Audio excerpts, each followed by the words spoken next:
Hello, my name is Paul Marchbanks, and this is Digging in the Dirt, with a few observations about Fritz Lang's highly influential silent film, Metropolis. The art of storytelling has always swung widely between extreme aesthetic possibilities, between attempts to capture reality with as much fidelity as possible, and those artistic efforts which take so many radical stylistic liberties that the audience knows the tale to be untrue, at least as to certain details. In recent years, a growing number of readers and filmgoers have questioned the value of the latter sort of narrative, of tales that overly extrapolate, exaggerate, and just plain fabricate. If we want to help one another live life to the fullest, such thinking goes, it makes better sense to reproduce the struggles of human existence with familiar words and images, those that appear directly applicable to our own experience. What practical benefits can an inaccurate representation possibly provide? The most obvious answer is probably comedy.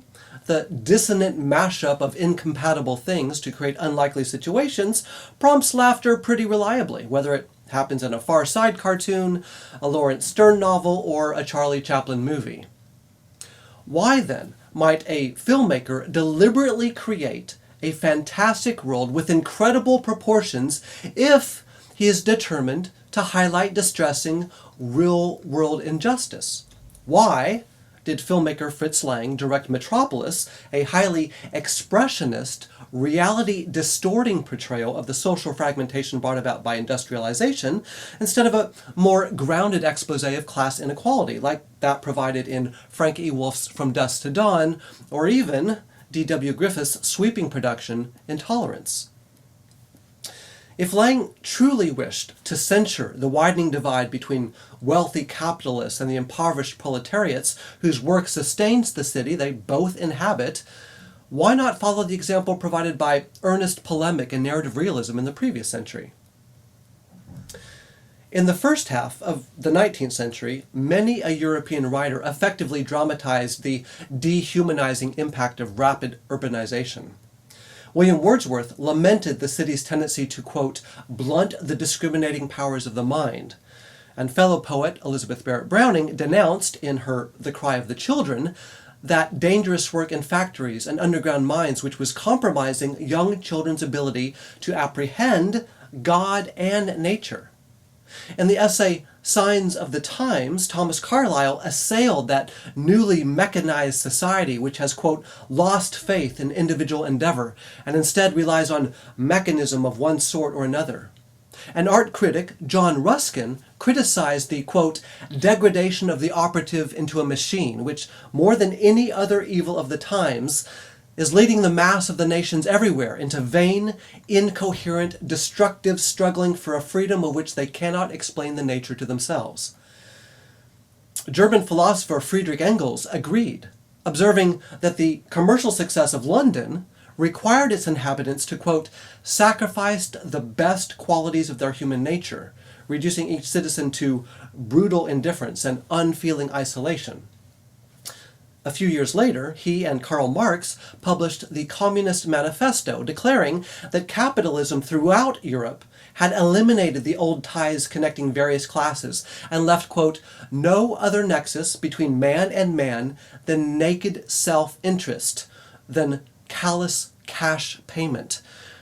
The emerging bourgeoisie, these men write, has drowned the most heavenly ecstasies of religious fervor, of chivalrous enthusiasm, of Philistine sentimentalism in the icy waters of egotistical calculation.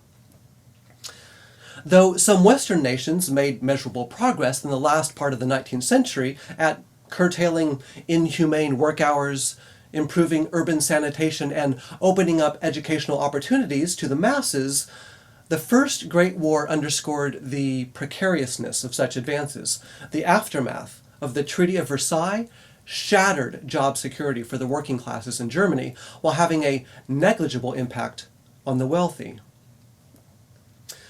Fritz Lang's Metropolis renders this class divide in extravagant terms that brazenly reject the call to verisimilitude voiced by literary realism and its more tragic cousin, naturalism. Instead, the film's grandiloquent set design, melodramatic dialogue, and symbolic action unabashedly embrace exaggeration. Like Spanish surrealism and Hollywood musicals, superhero extravaganzas and Bollywood action films, German Expressionism operated on the principle that extreme style and spectacle might just break through to minds numbed by tedious normality. Such films demand to be judged by different criteria than those touted by all those subsequent film movements devoted to high mimesis, movements like Italian neorealism, the French New Wave, and Dogma 95. To begin, Metropolis asks us to accept its monumental scale. The cityscape rises to an inconceivable elevation, skyscrapers piercing the clouds and creating channels for new airborne highways, skyways, filled with blimps and biplanes. It's easy to recognize where George Lucas found the inspiration for the Galactic Republic's capital of Coruscant. An enormous vertical divide separates the elite, who live in the immaculately clean and unpolluted uppermost reaches of the metropolis, and the working classes whose ground-level existence is easy to ignore. At the top of the highest buildings, we find a young, white, male coterie sprinting along a track surrounded by gargantuan walls, as if there could possibly be anything, or anyone, to keep out at such heights. The nearby eternal gardens, populated with tall ferns and fantastically shaped intertwined trees, crowd the top of the screen, just as the subterranean machines in the workers' factories rise to the top of their very high ceilings. Everything is larger here, bolts, pipes, and mechanisms alike. Lang's futuristic spectacle also begs us to suffer the highs and lows of its characters' feelings. Some of the emotional displays are, of course, the natural product of a medium that relies heavily on visuals, like the work of a street mime whose extravagant makeup and inflated body language attempt to earn our belief in her invisible props and companions. Lang's actors wear stage makeup, swing their arms about in grand gestures, and over-articulate their facial expressions. A lack of motivation and energy is also expressed through the body. Sleep-deprived factory workers trudge to work like mechanical soldiers, their legs moving as if to the ticking of some inaudible clock. Once they arrive at work, their strained efforts jerk their limbs from lever to lever as if they have become automatons, flesh-covered cogs fitted into the machines they maintain. They move as one, both at work and when later someone rouses them to frenzied action.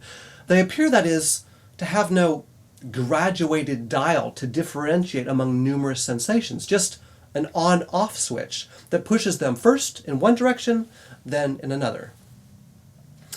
The same monochromatic passions also characterize their cloud-hugging counterparts, the filthy rich who have their leisure to pursue romance. The male and female factory workers have lots of young kids, but we see no leisure time that might lead to the creation of such children. The virile young men who feed off the largest of their fathers are also granted free rein to follow the pull of their respective libidos. In the eternal gardens, they make sport, literally, of the courtesans waiting to entertain them, chasing whichever woman they target until capturing her in their athletic arms. There's no chit-chat or wooing, just the chase, which ends in a hungry embrace.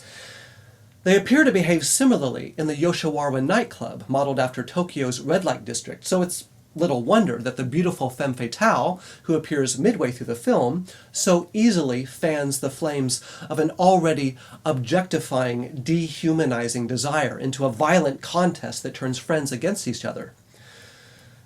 The whole wraps up with an operatic conclusion that seems eminently impractical, an ending devised by Thea von Harbo, the author of both the novel and screenplay which gave birth to the film, and the wife of Fritz Lang, at least at the time. H.G. Wells, by 1927, the world's best-known living writer of science fiction, considered the whole design of this futuristic film quite unlikely, and its conclusion incredibly silly and sentimental. Those familiar with books like The Time Machine and The War of the Worlds know that Wells attempted to explain things like time travel and Martian war machines with plausible scientific detail, and he finds no such efforts made in Metropolis.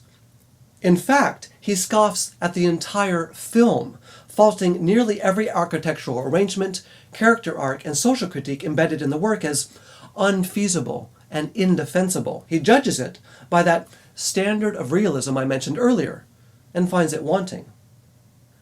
Is this how we should judge Lang's century-old film today?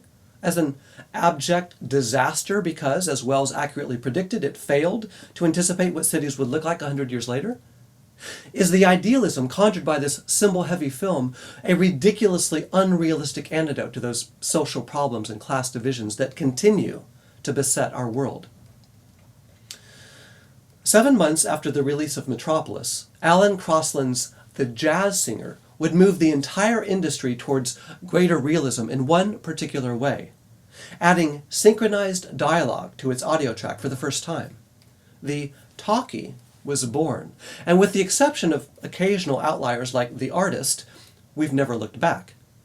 Does this silent, extravagant fable have anything to offer empirically minded viewers in the 21st century? What do you think?